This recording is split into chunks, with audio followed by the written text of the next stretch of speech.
Hello, Elwa.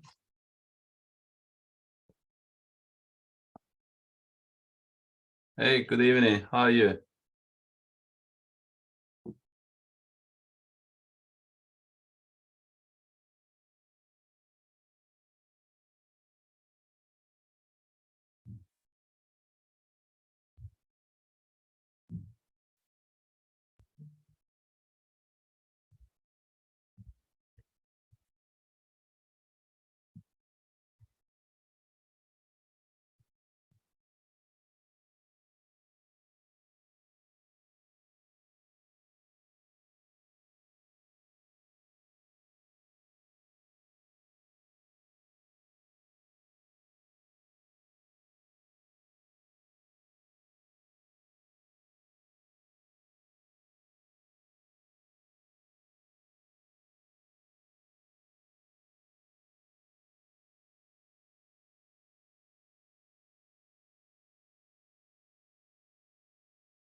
Hey, Anne.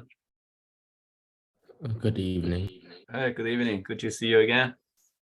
Yeah, I saw that something happened. I only saw you. I got Andy. Hi, Andy. Hello. How are you doing? I'm doing well, thank you. Great. Okay. Aaron is here. David. Aaron and David, would you like to turn your camera on? Sorry, I'm not in the best position to turn my camera on. I might turn it on later. Okay. Thank you. A lot of things going on behind me right now. Okay, sure. I'm not sure how many of you guys would be joining me tonight. This is our first session of the second season, and based on the name list, I saw many of you took my season 1 in the past 2 months. Thanks again for joining me in the new season. And then I also got a few students who just joined. Welcome. I think Andy is one of them. Andy, would you like to briefly introduce yourself? Say, where are you from, which grade, what kind of chemistry classes you took before or you are taking? Sure. Hi everyone. I'm Andy. Currently a junior at Prison High School. I just took AP Chemistry last year, and I'm currently in Physics C. Oh, great. We are neighbors. Princeton High, very close. Welcome to join us. I think we can start. Not sure, probably we got a few more because actually, I think I got about 12 students signed up. Maybe one or two will be, have conflict and will be watching the recording. So it seems like it's a busy weekend. Did you guys all get the lecture notes from Google Classroom? Is there anyone here who didn't get the packet? Great. I know you guys all got the packet, but still, for those, who are not joined yet, So I will give a brief introduction. A second. So we got a new Google Classroom, okay? So if you're not joined yet, please check my email and join the Google Classroom. So right now I saw most of you guys are already in. There are three students, who haven't joined yet. So all of the class materials, including the lecture notes, the annotation of the lecture notes, the problem set, which is your homework, the answer key of the problem set, and the announcement that say if we may have to make any change to our plan, let's say started a bit late or change another day. I hope I will not have to make changes like this, but sometimes it might happen. So please check Google Classroom. Okay. If there's any change of the schedule, I will make sure I will send an email in advance as early as possible. Otherwise, everything should be in Google Classroom. This is the place for you to find all of the materials. And the homework, after each class, you will get a packet, just like the season 1. And please, find some time and work on the problem set and submit in Google Classroom. Submission is needed, it's expected, it's required. So I'm planning a season, you can call it season 4. It's mainly for local exam preparation in January and February. But I'm planning to make it, free, no cost, but it will be invitation based. So that means it's not open for everyone. So definitely for those who took my season 1, 2, 3, not necessarily taking all of them, okay? That's taking one season with me, and joining the class. Let's say most of the online classes, and submit the homework. Definitely will be the students I'm expecting for the local exam preparation. Okay, I will provide a little bit more information when I confirm the plan. Okay, just a heads up, we are going to have a no cost invitation based season 4 for local exam preparation in January and February. Okay. Let me see. So season 2, as you may all know, it will cover the chemical principles. Basically, there are 4 big topics. The first one is thermodynamics. The second is kinetics. The third one is equilibrium. The last one is some fundamental redox. Basically 3, I should say. The first 3 are definitely the major topics. If you are taking AP chemistry or you took AP chem before, I think it's great, because as you heard from those names, they are included in the AP exam, in the AP chemistry curriculum, right? But in a lower level, especially the USNCO, our class have a much higher requirement in the quantitative analysis and the conceptual understanding as well. Okay, do you guys have any question for me before we start the class today? Great, I think I got a few more students. Eric and Richard are here. Eric and Richard, we just got started. Would you mind to turn your camera on? Can you hear me? Wait, hello? Yeah. I can't turn on my camera right now, because if I do, it breaks Zoom. Oh, interesting. Okay. Yeah. I know.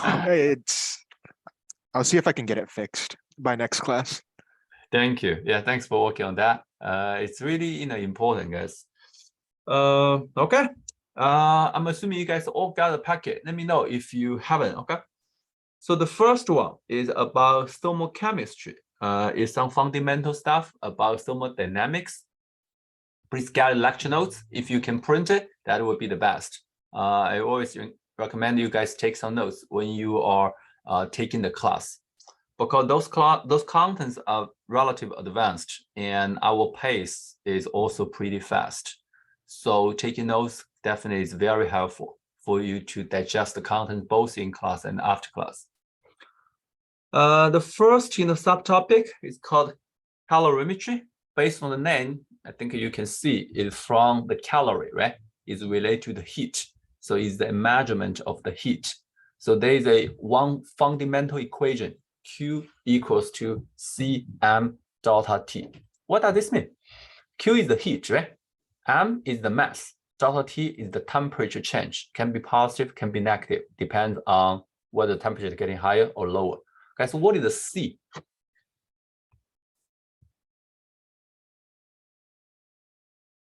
Any idea? Yeah, go ahead. You don't need to raise your hand. Just talk.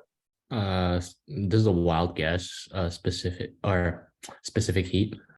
Specific heat, or it's also called specific heat capacity, right? So they're the same thing. Sometimes you may also see heat capacity without the specific. That means, we are not specify the mass. The mass is not necessary to be 1 gram. Okay. So specific heat is talking about for 1 gram of substance, when the temperature is increased by 1 degree Celsius, how much heat is needed? Hey, Emma, good to see you. Hi. Yeah, we just got started, and I gave a little bit introduction about the season, about the Google Classroom. Maybe you can watch, the recording for the first about 10 minutes, okay? Okay. Will you be able to turn your camera on? Yeah. Thank you. I'll just get started. We're talking about the first equation about calorimetry, Q equals to Cm delta T. So later, when after the break, Emma, I may invite you to give a very brief introduction, okay? So as you may know, water has a relatively large specific heat capacity, 4.18 joule per degree Celsius per gram. Does this unit make sense to you? I think the unit already tell you all of the information about the specific heat capacity, right? Wait, why is there like the -1, the C and then like the over the G?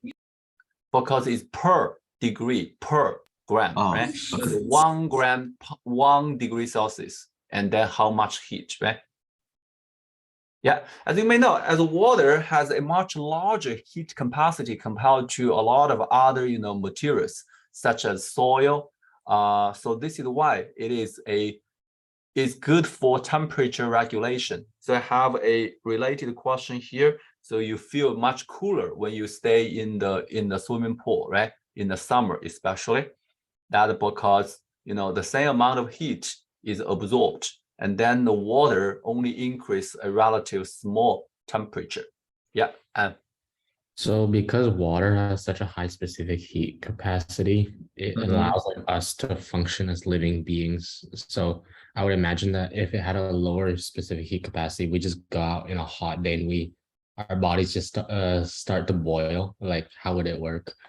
yeah, that's possible. Yeah. If not, say our body fluid is not water-based, is another unknown liquid, right? With a much lower specific heat capacity. So probably our body temperature will not that be so fixed. That's highly possible, right? Okay. So here we got an example to show you how to apply the Q equals to Cm delta T. Sid just joined, right? Sid, good to see you. Please keep your camera on if you can. Okay, so would you like to take a minute to quickly read the question and think about it and how to do it, okay? And once again, if you can print your lecture notes and take some notes, that would be the best. And actually is also very important.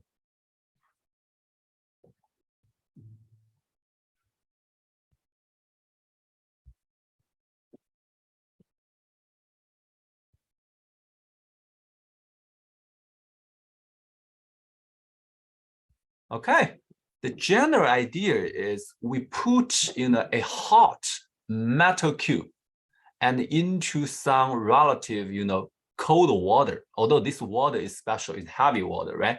It's not H2O, it's D2O. And then they reach thermal equilibrium. That means the hot metal release some heat, and the heat is absorbed by the cold water. And then finally, they reach the same temperature. This is the general idea, right, guys? So how can we set up the equation? This is like a word problem in math, right? So In order to solve the problem, you need to find the equation. What equals to what, right? Any idea what are equal to each other? The heat given off by the uranium and the heat received by the cube. Very good. Can we say the heat released by the cube, the hot metal, equals to the heat absorbed by the cold water, right? Okay, so that is exactly the meaning of my second equation here. It's called Q input equals to Q output. So here I will say the Q input is the heat absorbed, right, by the water B2O. And we can apply Cm delta T. What is the C? The C is here, 4.211. Guys, I will skip the units, okay? But you know there are units.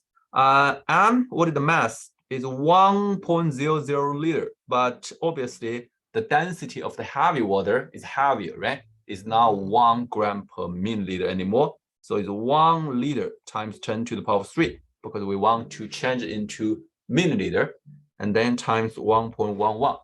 This will give us the mass, right? And then what is the delta T here? The delta T, the final is 28.5 degrees Celsius. Let's also skip temperature. What is the initial? The initial here is 25.5, right? And then we can calculate, get the answer, right? Guys, you might need to pay attention to significant figures. Can you tell me how many significant figures should the final answer have? 3. Can you double check how many significant figures that this, results have? It should have 3. Oh, so 2. 2, right? Because Yeah. 28.5 minus 25.5 give you 3.0, right? You cannot write down into 3.00, right? Because both of these two numbers have 1 decimal, right? So this will give you 2.30. So your final results should only have 2 significant figures. Let me see. So the answer should be 1.4 times 10 to the power 4 joule. Is my calculation correct? Guys, can you help me double check?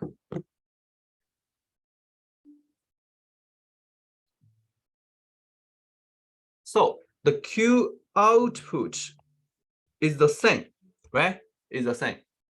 At least, the absolute value is the same. The sign might be opposite. It's not, might be opposite, must be opposite, right? Because the delta T for the metal cube is negative, right?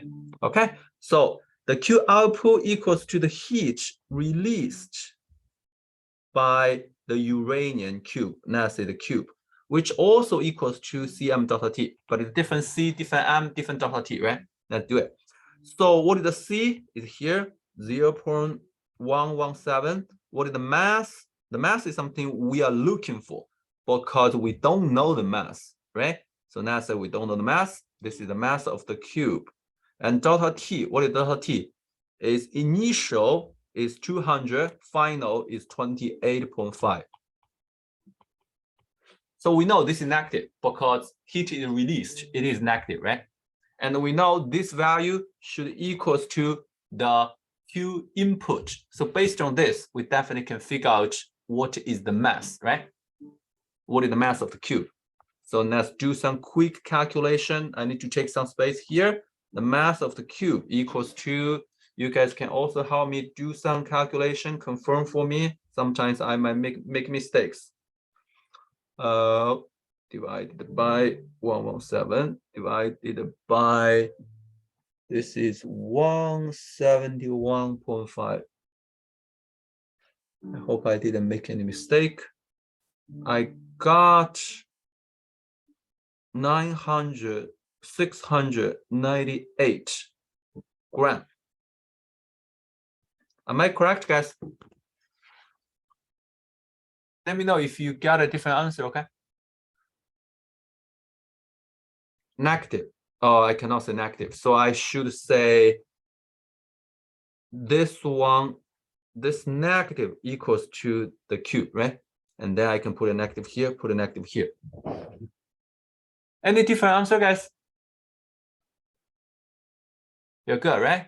Thank you. Thanks for the confirmation. And then finally, the question is asking what is the edge length of this cube? And we also know the density. So you know density equals to mass over volume, right? And volume for a cube equals to a squared. Sorry, cubic, right?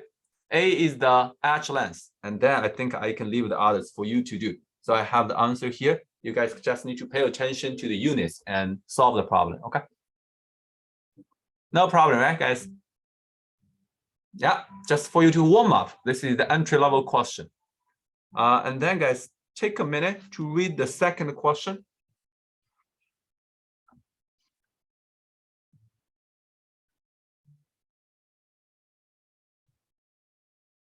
This time is a little bit more complicated.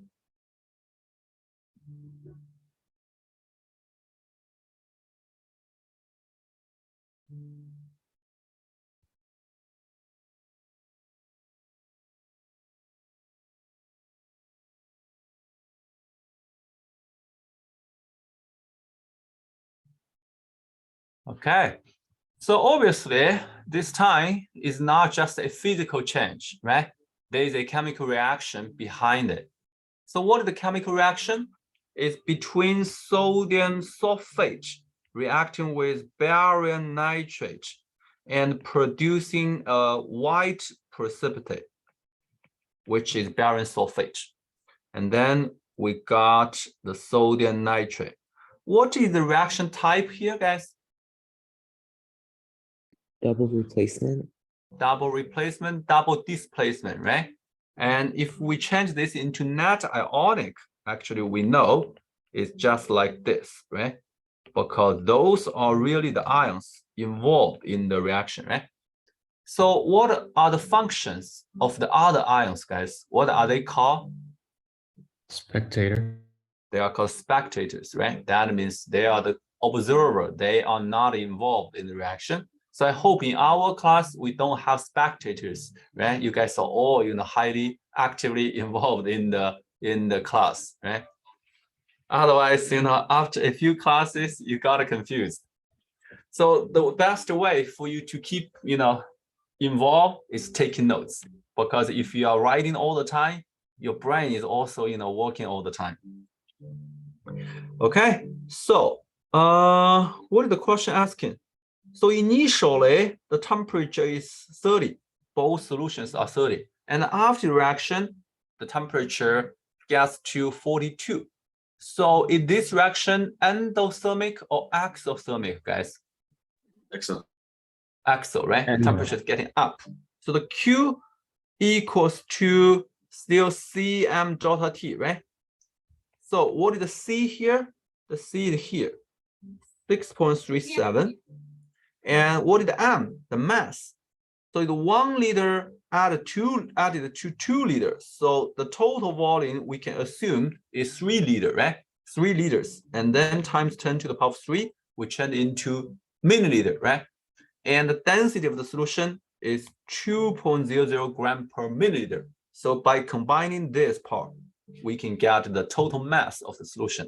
And then the delta T is 42.0 minus 30.0. So we got the Q, right? Got the Q. But the question is asking, what is the molar enthalpy change? Enthalpy, we'll be talking about enthalpy later, but at this moment, you can just understand enthalpy is heat. But here we are asking, what is the molar heat? That means for each mole of barium sulfate production, what is the heat produced, right?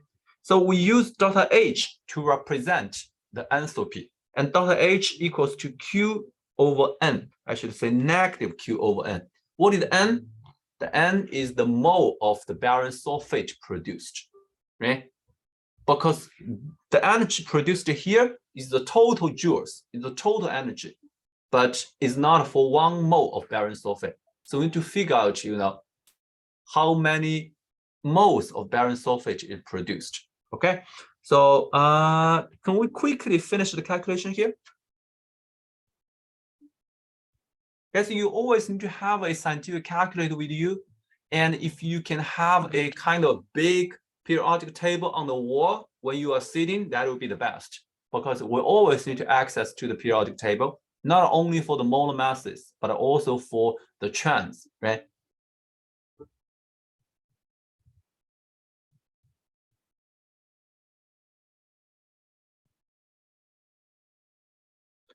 I got 2.29 times 10 to the power 5 joule.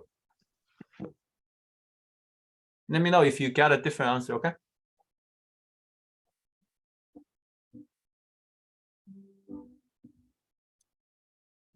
You're good? Different? I'm getting a different answer, but it could be like I'm typing something wrong Let me somehow. double check. Same here. You got the same one with me? Nah, I got something different. It's like I got double that. yeah. Double that. Yeah. Oh, I missed a 2. My Me bad. too. Sorry, guys. Sorry. Thank you. Okay. So finally, we just need to figure out how many Oh, moles it's of barium sulfate. 4.58. Be 4.58. 4.58, right? What did you say? 4. I'm wrong. Sorry, guys. It seems like I'm not in a good mood. Okay, so regarding the moles of the barium sulfate, we might need to figure out which one is the limiting reactants. Guys, this is something we discussed in season 1, right? So I hope you guys have a solid background about stoichiometry. So here we have 2 moles of sulfate, and here we have 1.5 moles of barium 2+. So obviously the barium 2+ is a limiting reactants. Here is limiting. Right? So we know the products, the barium sulfate is 1.50 mole. So I can directly put my answer in, negative 4.58 times 10 to the power 5 joule divided by 1.50 mole of barium sulfate. So we can get the answer. I think the answer is correct here. Okay? Guys, pay attention first to the sign, second to the unit. Okay?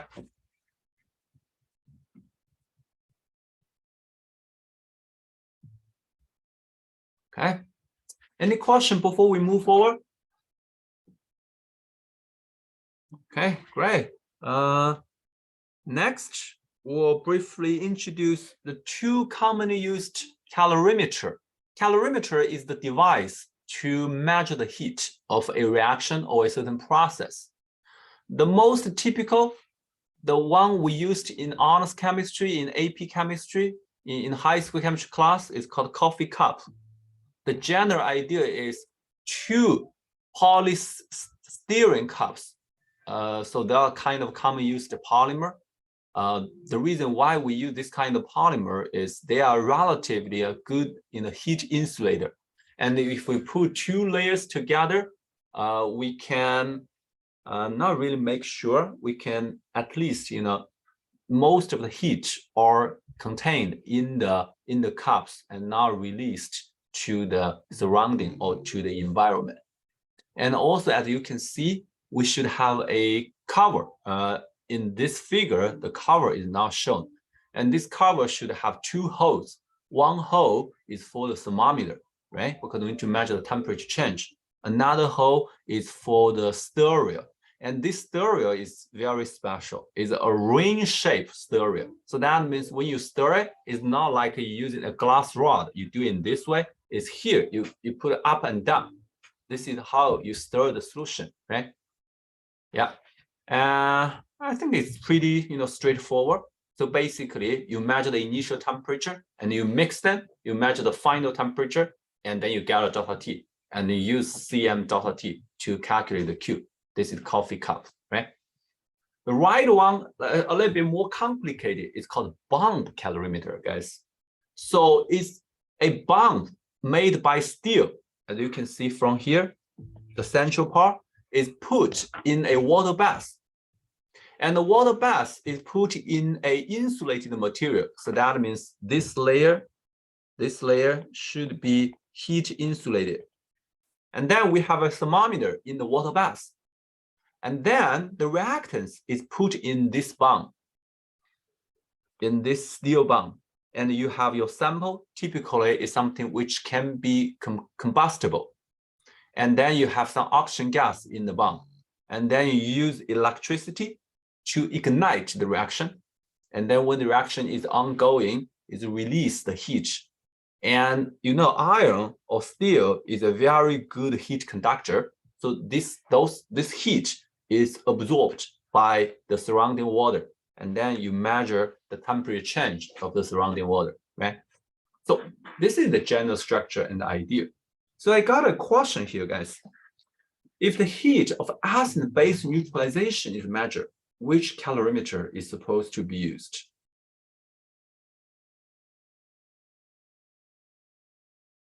And how about the combustion of methane? Or maybe methane is not a good example. That's a glucose. Would the first one be coffee cup and second one be bomb, because the first one is like liquids, or it could be liquids, and then the second one is like kind of like solid glucose, where you could like actually I think combust it. Yeah, the key point is the combustion. The second one is designed for combustion, right?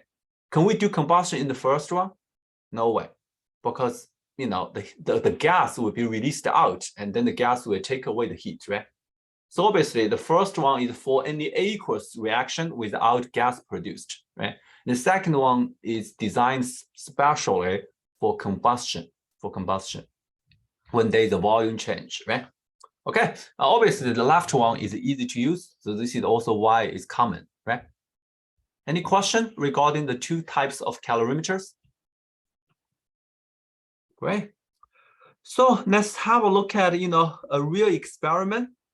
So here we use a coffee cup to measure the molar neutralization enthalpy. That means we have strong acid neutralizes with strong base to produce water and a salt. For example, here is HCl reacting with sodium hydroxide, producing sodium chloride and water. This is also a double displacement, which is commonly called neutralization, right?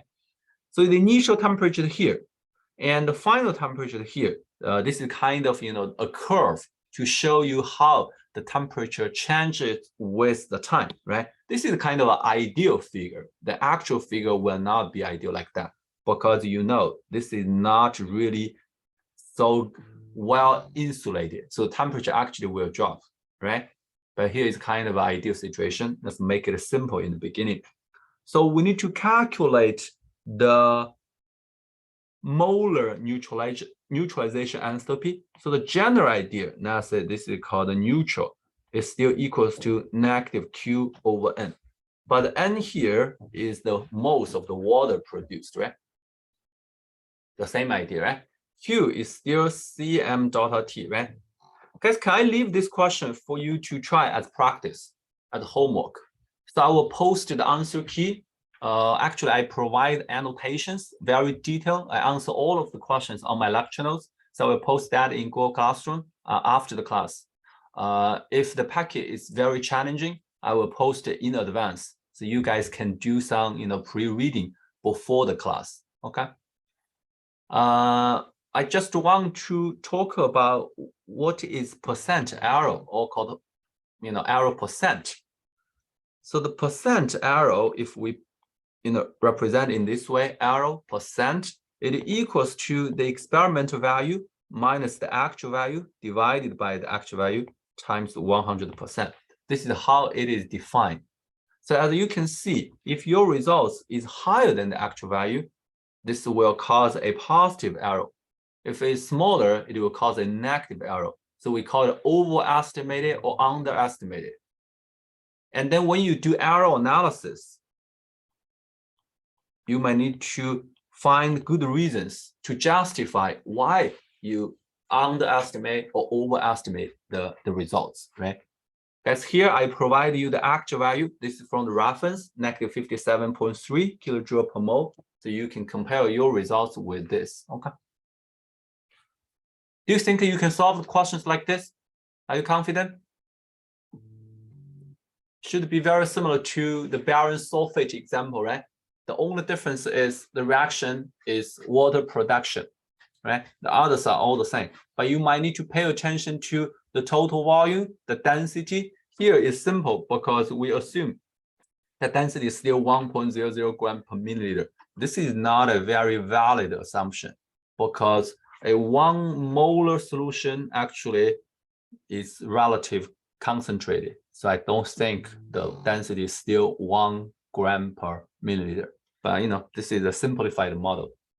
Okay, leave this as your homework, okay? So as I mentioned, this is ideal. So the actual, situation will more like this, right? So the temperature is getting higher slowly and then get a peak and then slow down. So in order to find the real final temperature, we are going to do what is called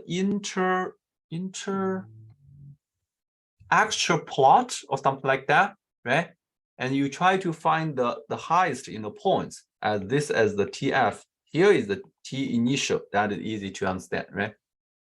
Because the heat actually is released to the environment, right?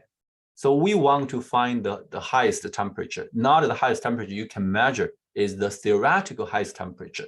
So you may have to kind of extend this trend line and find the highest point. Yeah, just give you a sense. A related question about error analysis. So how does the poor insulation affect the measured heat of an exothermic and an endothermic process, respectively? Let's first talk about exothermic process. What do you think, Anne? How does the poor insulation affect the measured heat of an exothermic reaction? Well, exothermic, sorry, exothermic is when heat leaves the system. So if there is poor insulation, then perhaps more heat may leave than you may actually intend. I don't know if I'm making any sense. It makes sense. How does this affect your measured heat?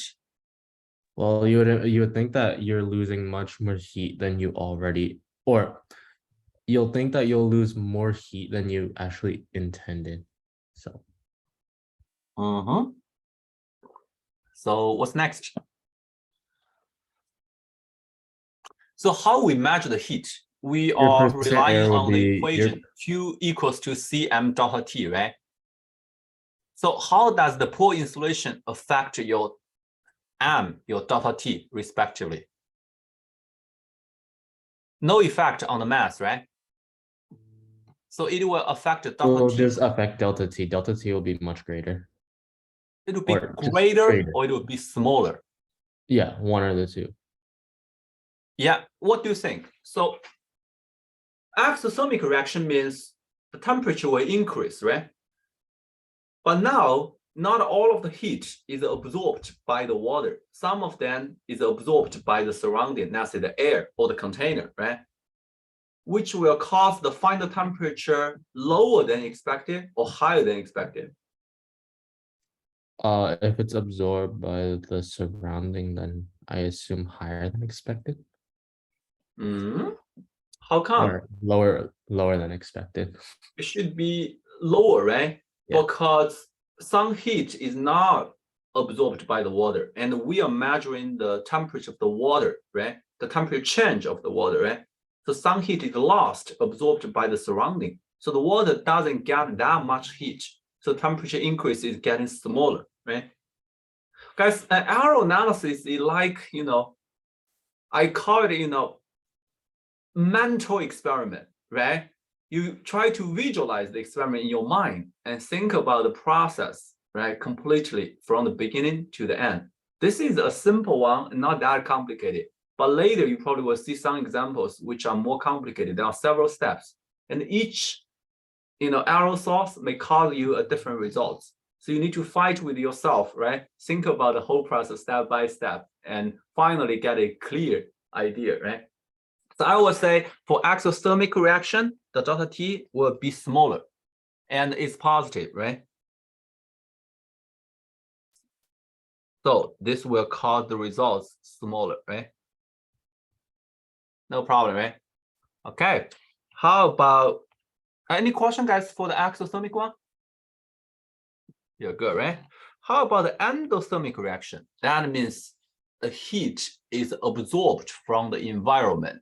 That means the system, the temperature of the system will be getting lower. Who raised the hand? I did. Yeah, Can I go ask ahead. a question? So if there's poor insulation for an endothermic reaction, I think that like some heat could slip in, so the surroundings are impacting the supposedly closed system to raise the change in temperature. Let's do it this way. So delta T here, first is positive or negative for endothermic reaction. Negative. It should be negative, right? So if it's poor insulation, it will be more negative or it will be less negative.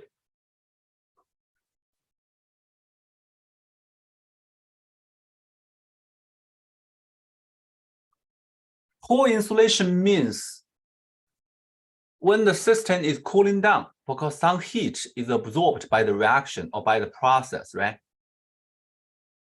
The system is cooling down, and then let's say it changed from 20 to 0 theoretically. But actually, because the heat can be transferred from the surrounding to the system, so the final temperature will be higher than 0 degrees Celsius, right?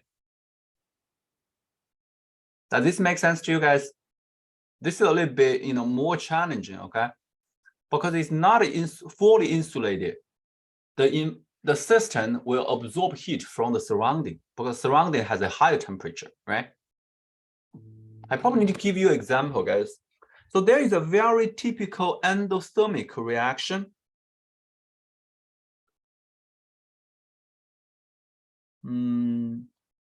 It's called ammonium chloride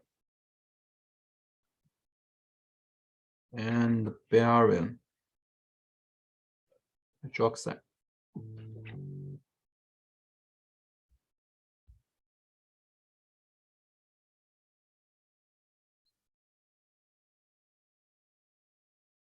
So in the two beakers, we have barium hydroxide and we have ammonium chloride.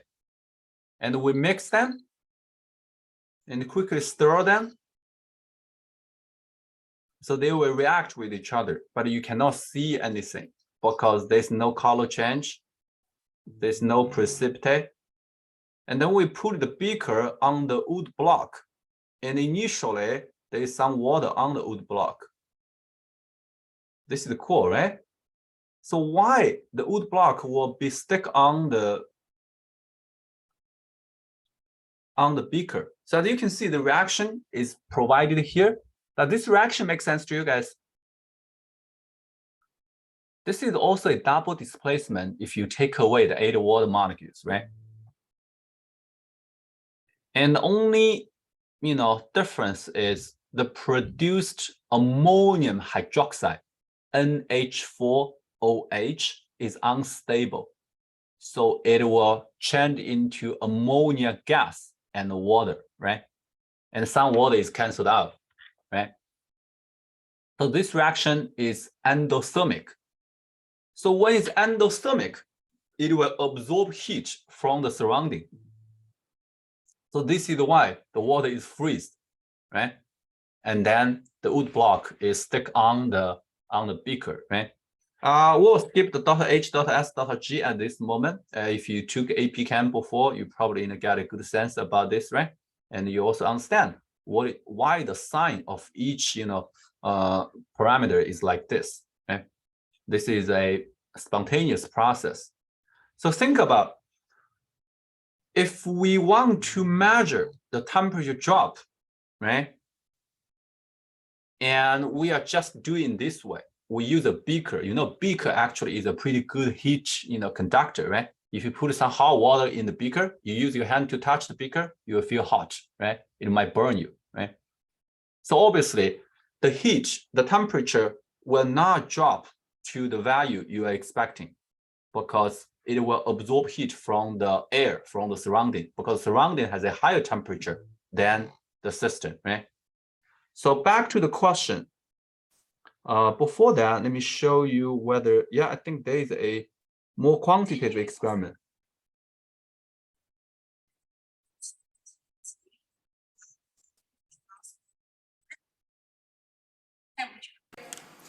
And we're going to react them together and see what happens. So I'm going to put that on top of the water just so we can see the effect and mix them together. And at this point, I'm just going to put the temperature probe on. Oops. Uh-oh. Okay, now we've got two solids reacting together here, and all I'm going to do is mix them together.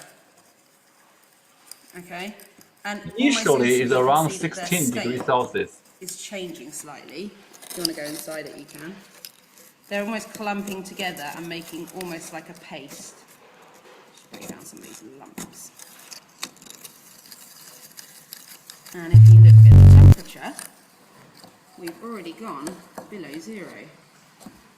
So this is an endothermic reaction where the products will have more energy than the reactants because they're taking in the energy from the outside surroundings. So you can see now we've actually got quite a pasty liquid, and we've also got quite a big smell going on, and that's because we have made ammonia.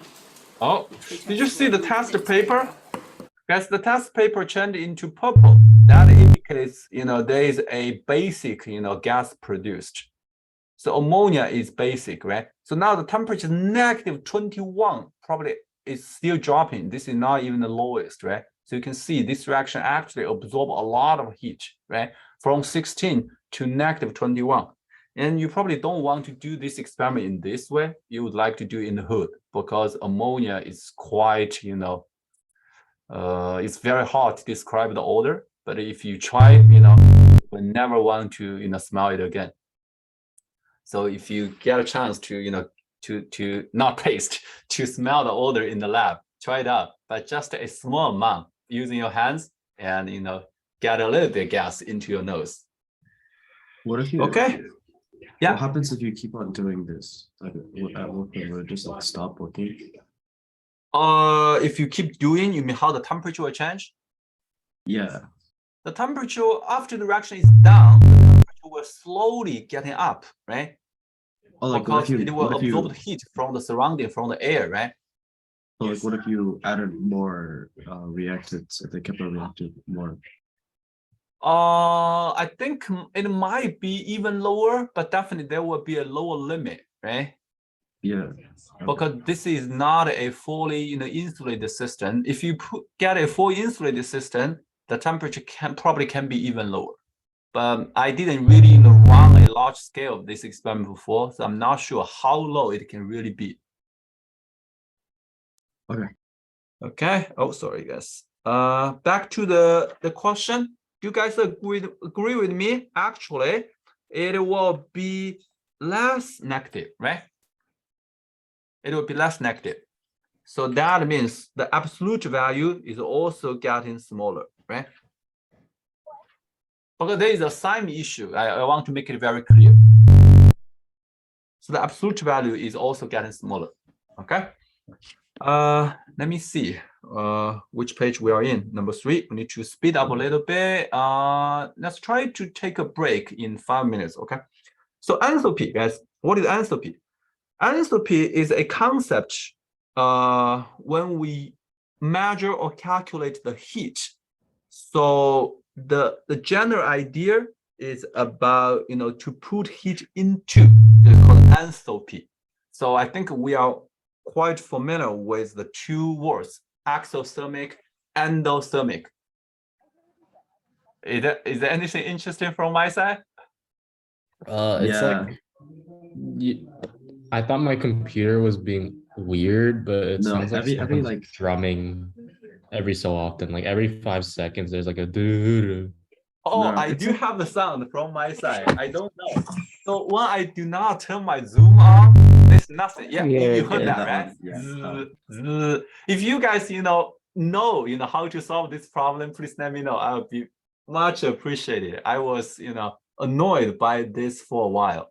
This happens after I upgrade my system from something into the Ventura, right? Maybe install your audio drivers or like force like quit and then relaunch your audio driver like software. I can try it out during the break, but I'm Okay. really not sure, what makes this strange sound. It's every maybe 10, 15 seconds. But if I don't turn on the Zoom, there's nothing. So I think it's related to the Zoom, but not sure what exactly the reason. Anyway, sorry guys, please bear with me about that. Next time, later I will try to wear my earphone. Hopefully it can block some background noise. So if we put heat in, this process is called endoaxial, guys. And This is endo, right? We put the heat in, and then the enthalpy increases. If the heat is out, this process is called axial, right? And the enthalpy decreases. And we know delta H is always the H final minus the H initial, right? So if the enthalpy increases, so the delta H will be positive here, and enthalpy decreases, enthalpy will be negative here, right? So this is supposed to be very clear. So for endothermic process, delta H is greater than 0. For exothermic, is smaller than 0. This might be not so straightforward. You might need to kind of, think about from how does the enthalpy change? Is getting up or is getting lower, okay? Great, let's finish this part. We'll take a break, okay? This is about the enthalpy of phase changes. I hope you guys all know the names of the 6 phase changes, right? Solid to liquid, called melting or fusion, liquid to gas, vaporization, and solid directly to vapor, sublimation, right? We briefly talk about this in season 1, and I will leave the other 3 processes as your homework, okay? You guys can think about what are the names when gas is back to liquid, liquid back to solid, gas directly goes back to solid, okay? So here, there is an equation here.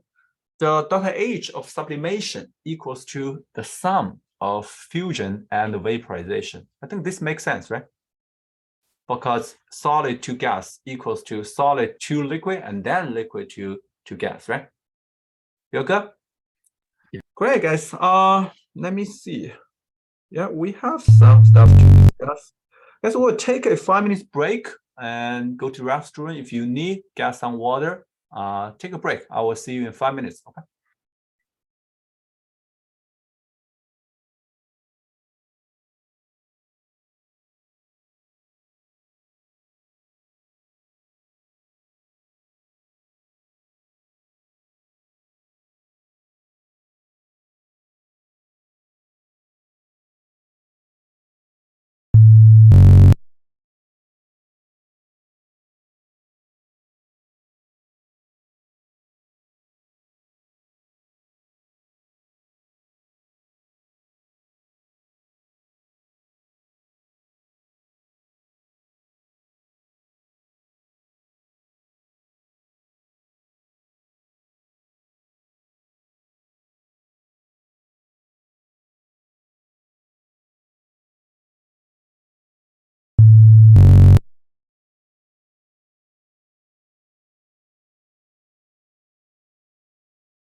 Okay, welcome back. Guess I put my earpods on. Not sure it's better or not. Can you still hear me clearly? Okay, great. I kind of turned on the noise cancellation, but not sure how well it is. Let's go ahead. Next is about, oh, wow. This make me crazy because now the sound is not caused by, oh, this is really caused, I'm not sure what is the reason, but it's very, can you hear the noise anymore? You can, right? I don't know, guys. I will do some research. Hopefully I can solve this problem. Oh, it's so bad. Is there a way I can solve it? If I use this as a microphone, use that as a speaker, probably it will work better. Okay, let me try it out. Wait, what happened to your audio? I just got back. I don't know, to be honest. I don't know what is the reason. So there's a kind of zzz sound. Yeah, like this, right? Yeah. Yeah. Is it getting a little bit smaller? No, it's exactly the same. Okay. Okay. I think it's because of your screen share. Maybe. Because your Maybe, audio, but I have to share my screen. yeah. Okay. Maybe like reinstall Zoom later. Yeah, I will do some research. Hope I Okay. can figure it out. The next is about heating curve. Basically, heating curve is a graph showing how the temperature change when the sample is heated. So this is the variation of the temperature when it's heated as a constant rate at a constant pressure. So as you can see, this is a very typical heating curve. I think this is for water, but you can see the freezing point, the boiling point, 1 degree Celsius, 100 degrees Celsius. So the x-axis is the heat provided at a constant, speed, and the y-axis is how the temperature change. So as you can see, first is a solid, and then it change to liquid, and then it change into a gas, right? But please pay attention to stage. One is here, another one is here. So during this, 2 stages, the temperature doesn't change when heat is provided to the system. How can this happen? The first stage actually is the melting process. So the heat provided is used to overcome the intermolecular forces or the interparticle interaction, right? And this is why the temperature keeps the same. Similarly, in the boiling process, the temperature is also the same when heat is provided, right? So guys, think about if we say we have 5 stages here. This is stage 1, stage 2, stage 3, stage 4, stage 5. What are the stages you should apply Q equals to Cm delta T? 1, 3, and 5. 1, 3, and 5. Do you guys agree? So Q equals to Cm delta T is for the same phase when there's no phase change, right? But the temperature is getting up, and we are assuming the specific heat of the same phase doesn't change with temperature. So I agree with Andy. It's 1, 3, and 5, right? Okay. And for 2 and 4, we definitely need to use different equations to calculate the heat absorbed, right? Another related question you might need to think about is, as you can see, the length of this process is much longer than the length of stage 2, indicating the heat needed for vaporization is much higher than the heat needed for melting. How do you justify this? I think we discussed this question in season 1, right? Go ahead, Eric. Maybe because while it's like melting, it's just like rearranging it's just like moving fast enough to like overcome the distance of like the what's it called, hydrogen bonds. Meanwhile, stage 4, you need to like completely overcome it and like just like break away from the rest of the water. Yeah, absolutely right, right? We need to break all of the hydrogen bonds when we change the liquid into gas, right? Because they are far apart. But from ice to liquid water, the atoms are still relatively close to each other. So hydrogen bonds are still there, right? Although some of them are breaking. Okay, so what does the slope of a heating curve mean? Let's say here, right? The slope actually is delta T over Q, right? If we change into the reciprocal, it change into Q over delta T. This is called specific heat, right? Specific heat. If it's 1 gram of water, is specific heat capacity, right? Okay, you got a sense? So that means actually, from here, we probably can see, it seems like the gas water vapor has the large, can I say that? Reciprocal. Yeah, we need to flip it. Yeah, never mind. Okay, so let's have a quick summary here. The temperature of a sample as its melting and boiling points doesn't change, right? It's constant in the heating curve, even though heat is being supplied. And if the slope of a heating curve is steeper for a phase with a low capacity and for one with a high heat capacity, right? Because it's the reciprocal. Okay, guys. How many of you tried to do some sort of USNCO practice before? Raise your hand. Okay, or you can give me, if you are not turning your camera on, you can give me some kind of, I don't know, hands up or stuff like that. Okay, thank you, everyone. So how about we try this, USNCO question? Our time, you guys, I only give you, let's say 90 seconds. Let's start from right now. Okay. I have a poll. If you couldn't finish in 90 seconds, just show the E, okay?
And 90 seconds is definitely tight, so you need to kind of push yourself a little bit.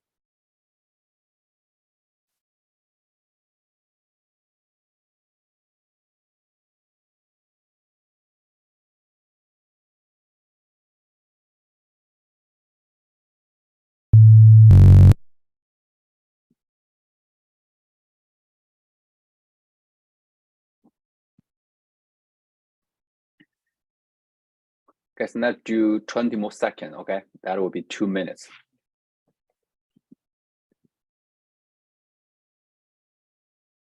At least, try to set up an equation, even you couldn't get the time to solve the problem, okay?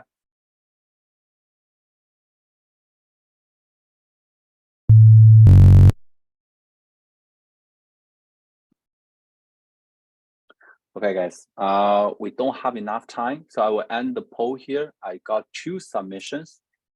We'll share the results quickly, and then we'll quickly talk about the question, okay? The general idea is still Q input equals to Q output, right? The heat absorbed equals to the heat released. So what is the heat, absorbed? The heat absorbed has 2 parts, right? One is to melt the ice, right? The second part is to heat the water, This water is from the melt ice, right? And the Q output just equals to the heat released by the warm water, the 32, right? So now based on this, we can set up an equation, right? I have 50.0 gram of ice times 333 joule per gram. This is the heat needed to melt the ice. And I also need to use Q equals to Cm delta T to calculate how much heat is needed to warm up the cold water. And the cold water is melt from the ice, right? So I need to use, oh guys, I should provide you the 1.48, okay? This question needed to get that, otherwise we cannot solve it. But in the USNCL, this constant is provided. You don't have to remember that, but I just forgot to give to you. So 4.18 times the mass, 50 grams of ice will be changing into 50 grams of water times delta T. What is delta T? The T final is something we're looking for. The T initial is 0. So when the ice is melted into water, the temperature is still 0, right? Because during the melting process, the temperature doesn't change. Guys, does this make sense to you? This is all of the heat absorbed. And then this will equals to the heat released, right? With a negative sign. So the heat released actually equals to also Q equals to Cm delta T, right? The C is the same, 4.18, and hot water is 350 grams, no 0, and then times the delta T. The delta this time is 32.0 degrees Celsius minus TF, right? So you see, you have only one unknown, right? And then you need to solve this problem. If you are not very confident about your, math skill, maybe a faster way is you try ABCD out into this equation to see which one can give you the two side balanced. Oh, what happened to my camera?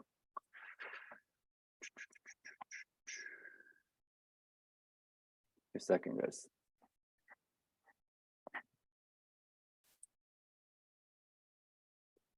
Okay. Right? The correct answer is actually, let's leave the correct answer here, and you guys can solve it yourself, okay? Guys, does this equation make sense to you? Any question for me regarding the equation? Right? The left part is a little bit more complicated because there is a phase change involved. This is something you need to pay attention to. If you miss this part, your answer definitely is wrong, right? And actually, those test writers for the USNCL, they are very smart. They will make a fake answer here for you to miss this factor, miss that factor. So if you miss any factor, you will get a correct answer. Trust me.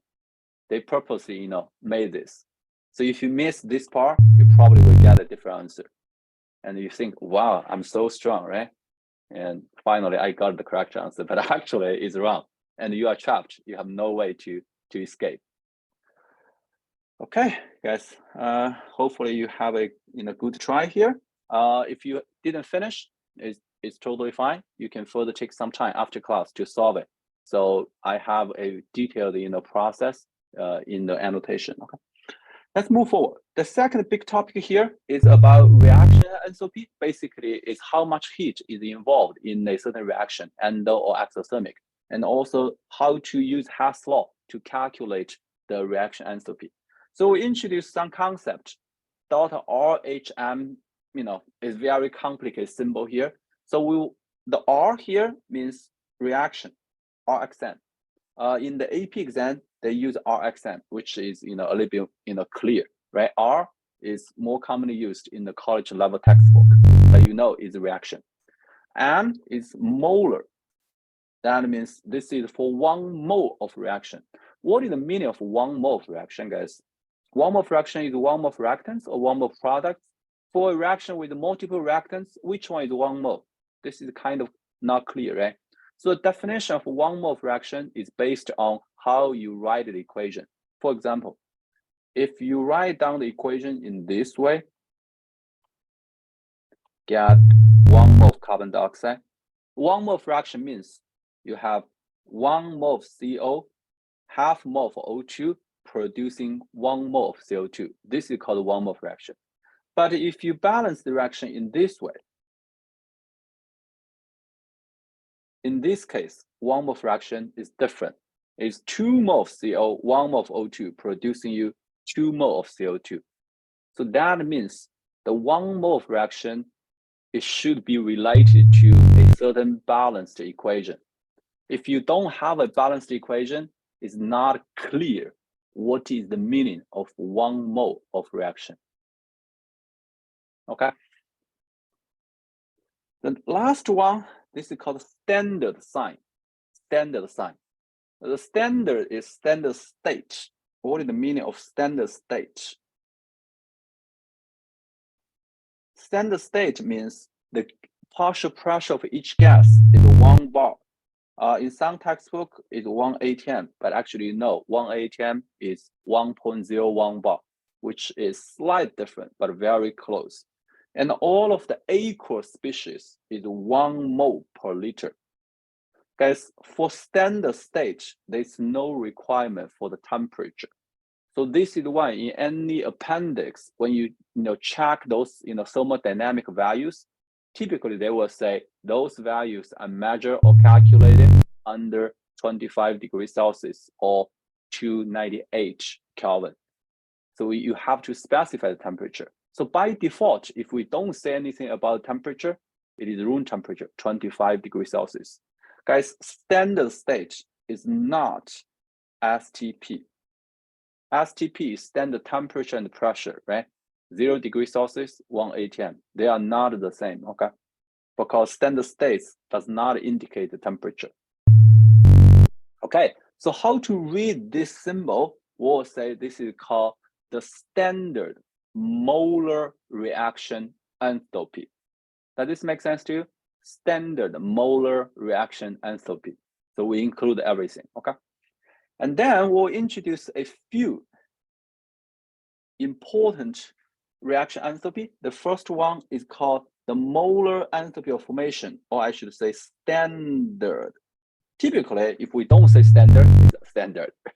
It's standard molar enthalpy of formation. This F means formation. What does it mean? It's 1 mole product from its constitutional elements in stable state. For example, the one I put here, this one, is actually the reaction enthalpy of this process is called the formation enthalpy of carbon dioxide. Because carbon dioxide is the product. And then, my bad, sorry, this is not. This is a bad example. If I need to show carbon dioxide, I need to use the elements.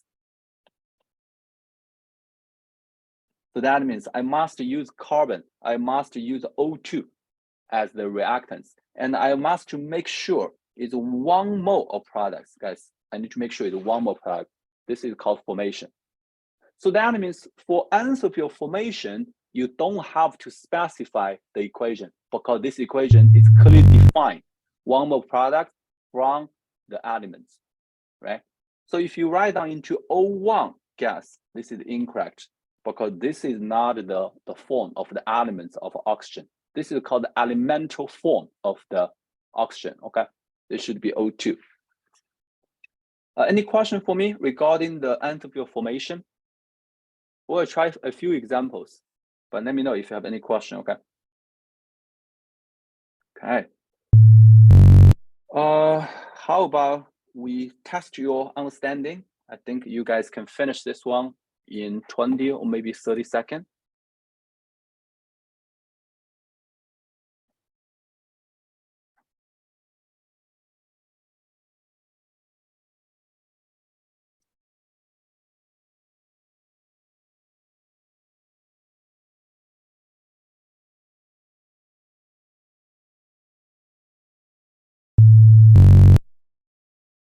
Ten more seconds, guys.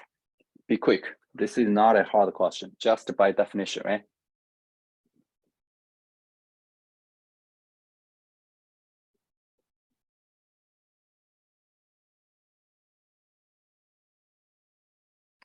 Five more seconds. Hurry up.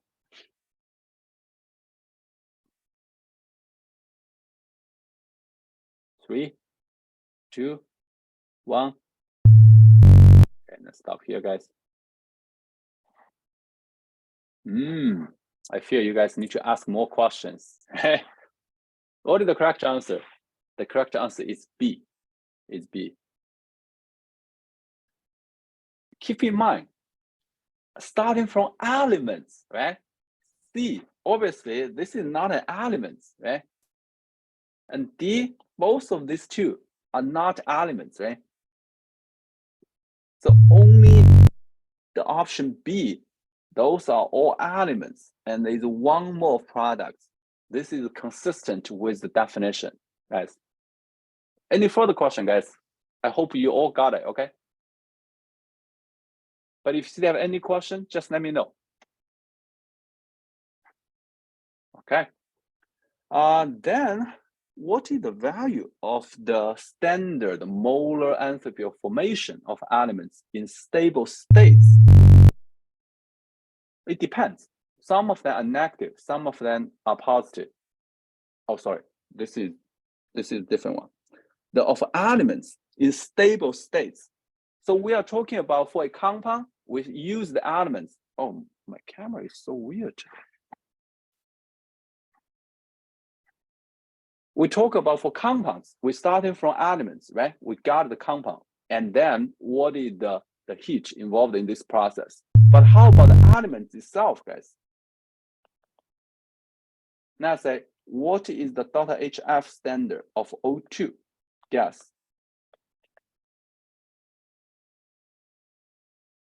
By definition, it will be O2 is your reactants, O2 is your products, and here is 1 mole, here is 1 mole. Guys, what is the enthalpy change of this process?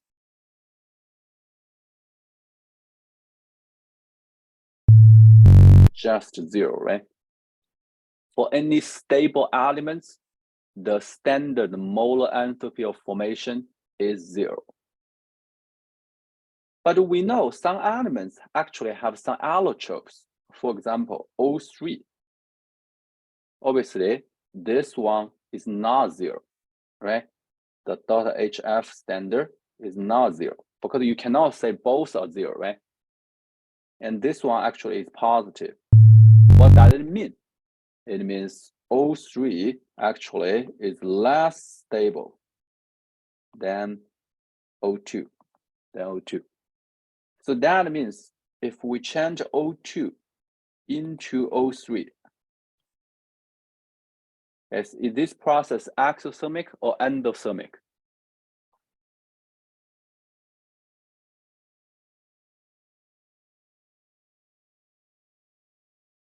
Is this process absorbing heat or releasing heat?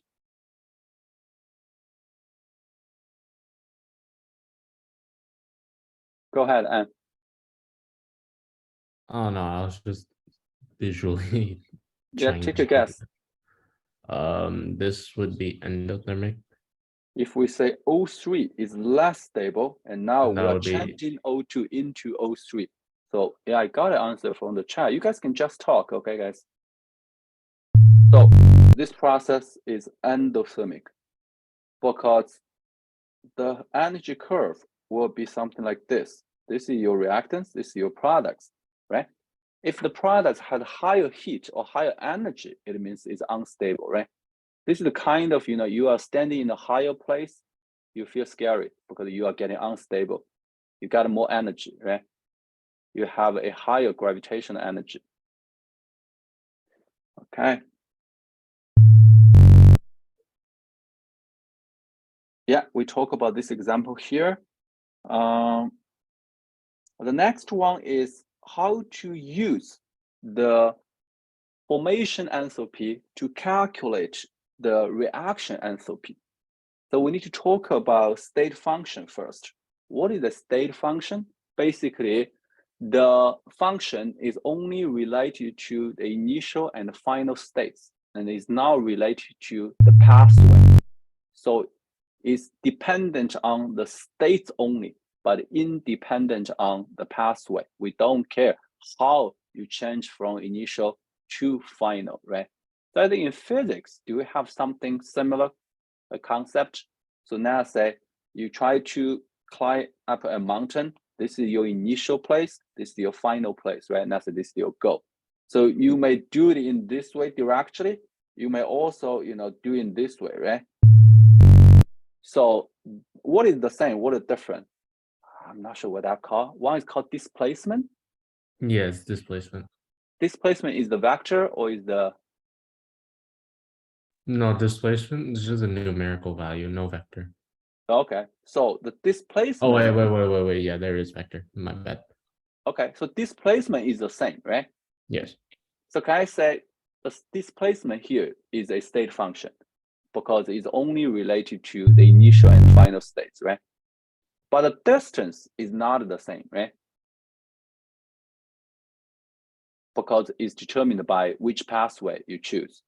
Okay, anyway, here is the general idea. So for any state function, if we change state 1 into state 2, and the energy related is delta U, and then when we change delta state 2 back into state 1, the energy must be negative delta U. So it's kind of, your initial is here, your final is here. This process is delta, let's say delta H, okay? This process must be negative delta H. Makes sense, right? So let's list a few state functions. What do we learn? Temperature is a state function, right? It's only determined by the initial and final temperature, right? And what we learn, like H, enthalpy is a state function. We are going to learn a few more in the future. Okay, guess I will temporarily skip this part. We'll move back if we have time after class, okay? Then we'll talk about the Hess law. What is the meaning of Hess law? First, we want to talk about a difficulty. So some reaction heats cannot be experimentally measured, such as the delta HF of carbon monoxide. First, let's try to write down the reaction behind that. For carbon monoxide, first, guys, we need to start from the elements. Secondly, we need to make sure it's 1 mole of products, right? So the enthalpy change of this process is defined as the molar standard enthalpy of formation of carbon monoxide, right? So why this one is hard to measure experimentally? Because you cannot really control, you only get carbon monoxide without getting carbon dioxide, right? So if you want to measure, design experiment to measure the heat, if your product is not pure, mixed with some other stuff, you cannot do it. So how can we get the value, right? So we may need to use a slightly different way. So now say, we want to know this process, route 2, right? This is when we convert carbon and oxygen into carbon monoxide. This 1/2 of O2 is canceled here, okay, compared to 1 mole of O2. But we don't know this. We cannot measure it experimentally, but we know the 2 related process. This is the first one, is the enthalpy of formation of carbon dioxide. This can be measured experimentally, no problem, right? Another one, what this process, guys? This is actually the combustion heat of carbon monoxide, right? So we burn the carbon monoxide in oxygen and change it into carbon dioxide. This process can also be measured experimentally. So if we know these 2 values, how can we get the question mark, right? So now we are applying an important law called Hess law. That means if this is your initial states, this is your final states. So this is one pathway. This is another pathway. Based on our understanding for state function, the state function is only related to the initial and the final state, not related to how you approach the final state, what kind of pathway. So that means the energy involved or the enthalpy change involved in route 1 is the sum of route 2 and 3. Does this make sense to you? This is Hess law.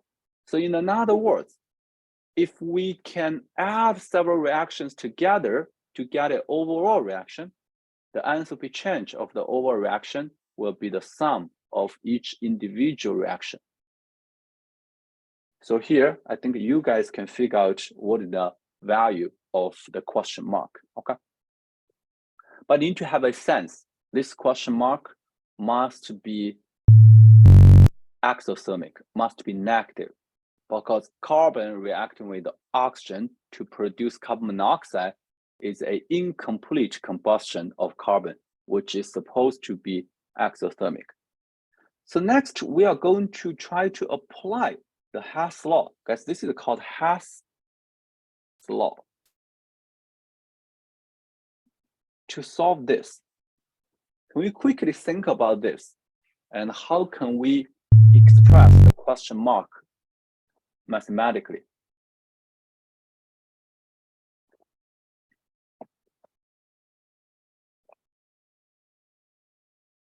I think we can randomly assign. Now, so this is my initial, this is my final, this is my first pathway, this will be my second pathway, right?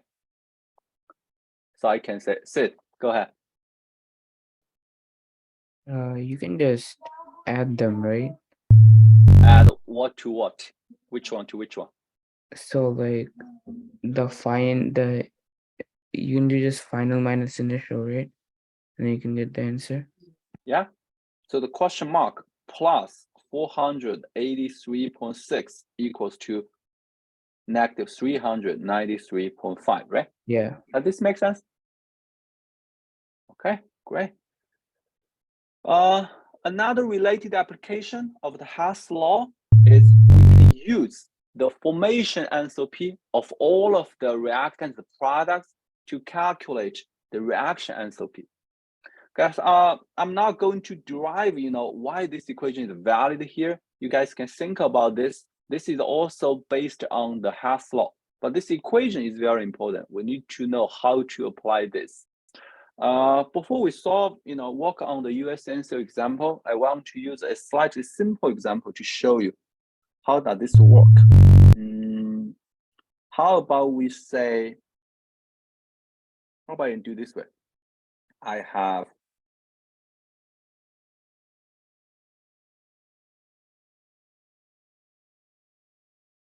still carbon dioxide plus O2 and getting carbon dioxide. So if I know the delta HF of this one, let's say is A, and I know the delta HF of this one, those are all delta HF, which is B. And do we know the delta HF of O2, guys? What is the value?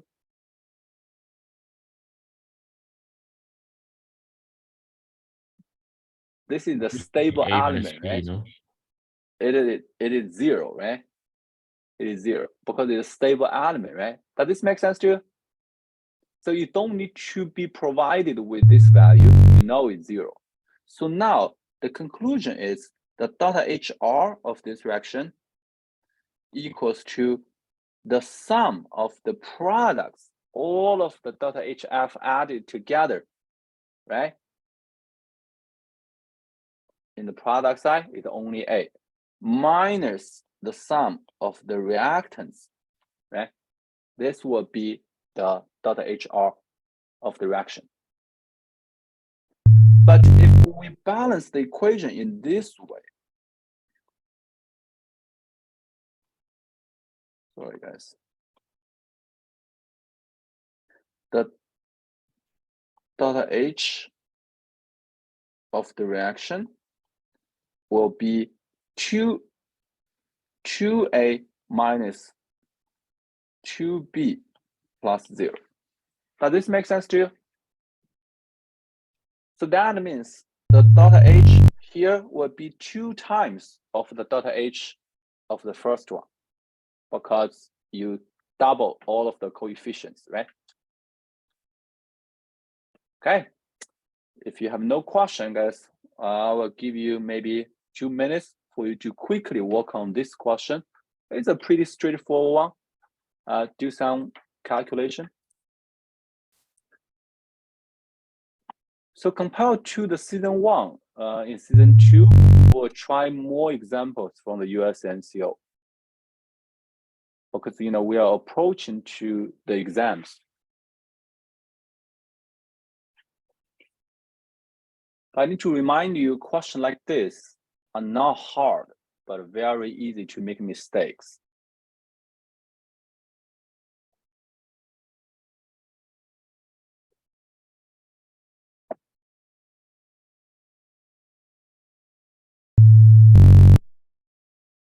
Oh, you guys are pretty fast.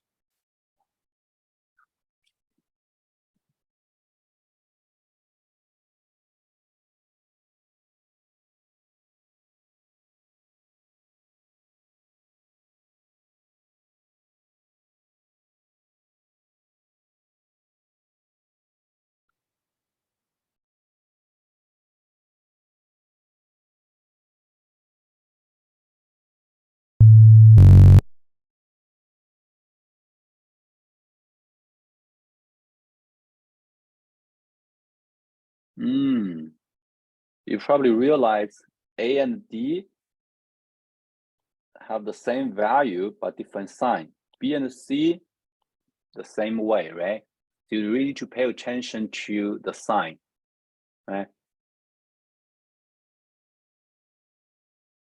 Please always keep in mind, you use products minus the reactants. Okay, 20 more seconds, okay? Guys, you are supposed to use a scientific calculator, a non-programmable, okay? And don't think, oh, I'm not taking the exam right now, so maybe I can use my phone instead. No, this is not a good way. You need to make friends with your calculator. Otherwise, there will be a lot of typos when you really need to speed up, right? And even you slow down, you can still make mistakes if you are not familiar with your calculator, right? You need to get yourself familiarized with the functions, the keys, right? Okay, guys, let's stop here. The correct answer, I believe, I hope, is B. Otherwise, right? How to do that? Products times 5, because you got a coefficient. Products times 1. You add these two together, and you minus the reactants, right? This one you need to times 4. That's it. This is the general idea, right? And you quickly get the answer, right? I believe the answer is B, right? Because I think this reaction must be exothermic. It's a hydrolysis. But you guys need to double check. Is A, is B, okay? Yeah, you can search the answer yourself. Do you guys know how to find the answer keys if it's from the USNCO? For example, here is local 2012, question 22. Let me quickly show you, okay? You search in Google USNCO. You go to the first link, which is the official website of the USNCO. And then you click prepare for exam. And then you get all of the test paper, local and national, local 2012, right? You click and you go to the last page, which is the answer key. Question 21 is B, right? See how you quickly get the answer. If my example is from the USNCO, okay? Next, guys, we'll learn how to estimate the reaction enthalpy by using the bond energy. For example, I have a reaction, it's H2 reacting with Cl using 2HCl. So the process like this, first we'll break the bonds in the reactants, change H2 into 2 hydrogen atom, and change the Cl2 into 2 chlorine atom. So this process is endothermic, right? Because we need to absorb heat to break the bonds. So this equals to the bond energy of H2 plus the bond energy of Cl2, right? And then we reorganize the atoms, and then H and Cl will bind together and forming a HCl molecule. Another H and Cl will bind together, forming another HCl molecule, right? So this process definitely is exothermic, right? And the energy involved in this process is 2 times of the bound energy of HCl. Does this make sense to you? So that means for bond broken, it's absorb energy, the sign is positive. And for bond form, it will release energy, the sign is negative, right? So the delta H of this reaction equals to the bond energy of H2 plus the bond energy of Cl2 minus 2 times the bond energy of HCl. Guys, the key point here is the calculation is straightforward, but the sign can be confusing. How can we remember or how can we interpret? Here is positive, here is negative. Think about breaking bonds, absorbing heat, positive. Because absorbing heat is always positive because the heat of the system or the unstable system will increasing, right? And forming bonds is always negative because it release energy, it release heat. Okay, does this make sense to you? Okay, let's test your understanding, okay? Another USNC question.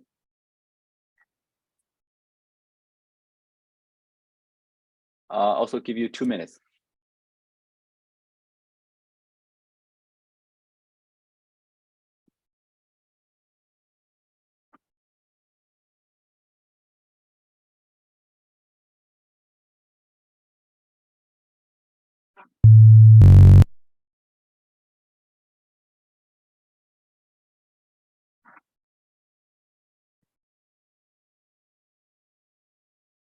Yeah, I already got 2 wrong answers, okay?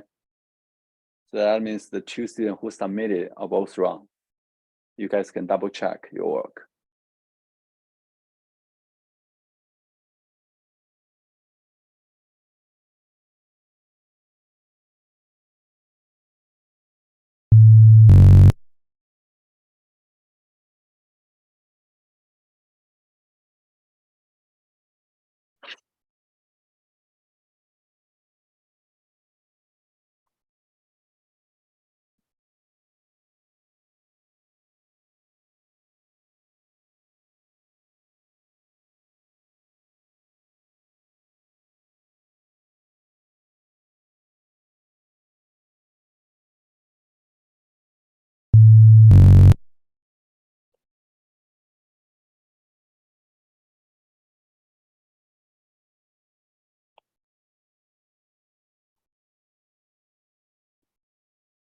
Thirty more seconds, guys.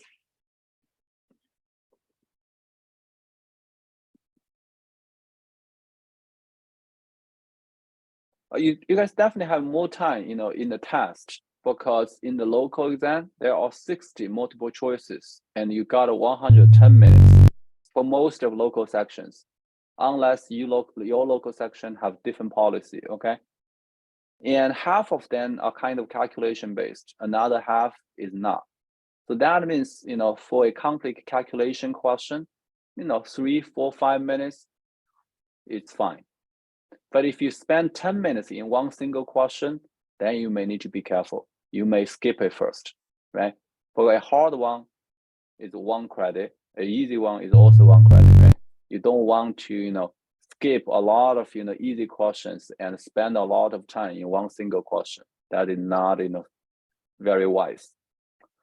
Okay, great, guys. I know, you probably need to have a little more time. Sorry, guys. But we have to stop here. It seems like most of you guys chose A. I don't think A is the correct answer. Let me quickly show my work. So first, by definition, the delta HF of water, make sure is 1 mole of products. So if you balance in this way, 2, 1, 2, this is wrong, okay? Secondly, pay attention to the sign. It seems like we don't need to, worry about that because all of them are negative. That means for bond breaking, positive. For bond forming, negative, right? And pay attention to how many bonds are breaking, how many bonds are formed, right? H2, 1 bond. 1/2 of O2, 1/2 of OO double bond, right? And 1 mole of water is 2 mole of HO bond, because water is a bent molecule, right? There are 2 HO bonds. So based on this work, what is the correct answer, guys?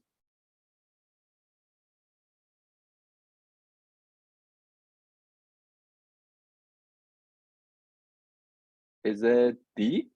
I'm not sure. Let me quickly calculate. It's D. It's D, right? Thank you. Yeah, it is D. It's D. D is the correct answer. How to get A, guys? Can someone share your sad story? How can you get A? And so many of you got A, so there must be a reason.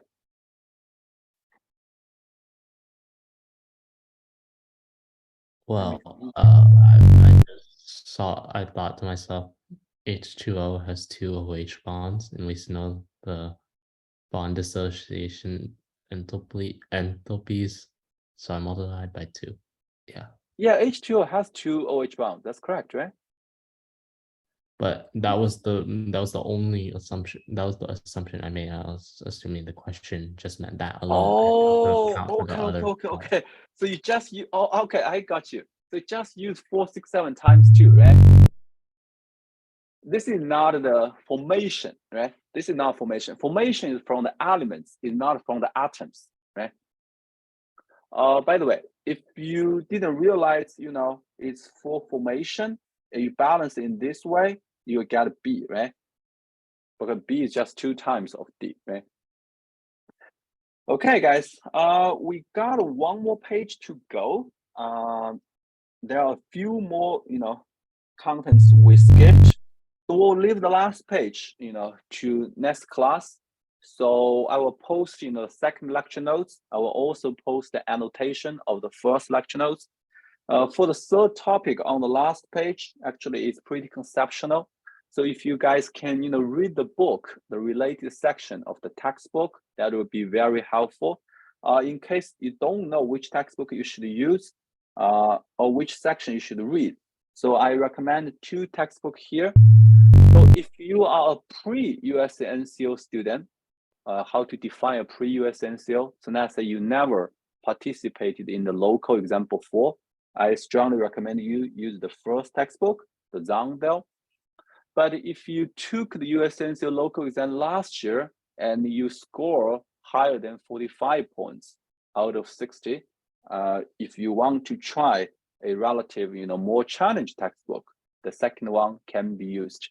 But for most of you, I will say the first one is great and is enough. Is enough to support you advanced even into the top 20.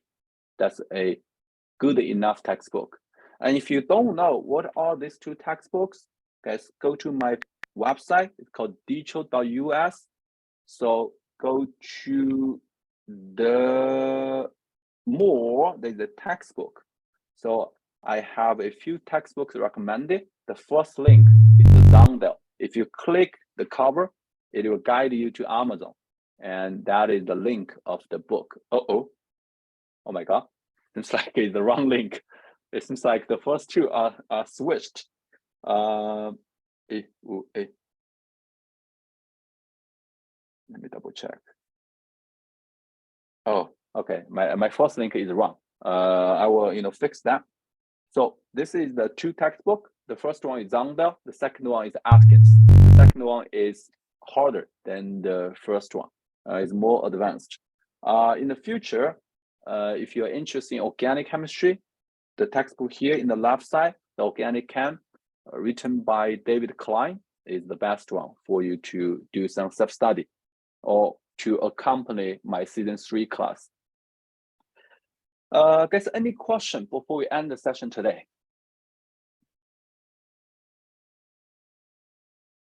Great. Let me see. There any question from the text? Oh, not really. Okay, great. Thank you, guys.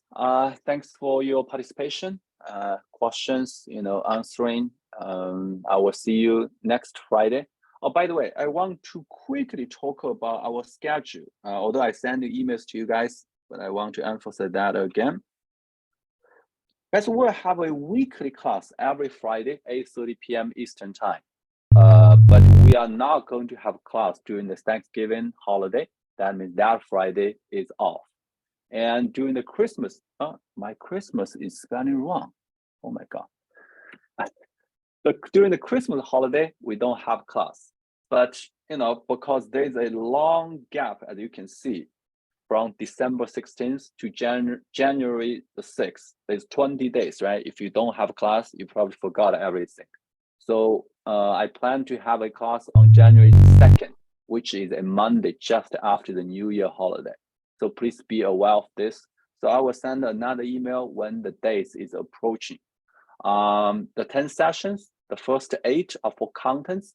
The second 2, second last one is for some review and problem solving if we have time. The last one is for a final exam, a seasonal exam, and a seasonal exam analysis. Okay, great, guys. I will see you next time. Okay, have a great evening. Thank you. Take care. Good Bye-bye. evening.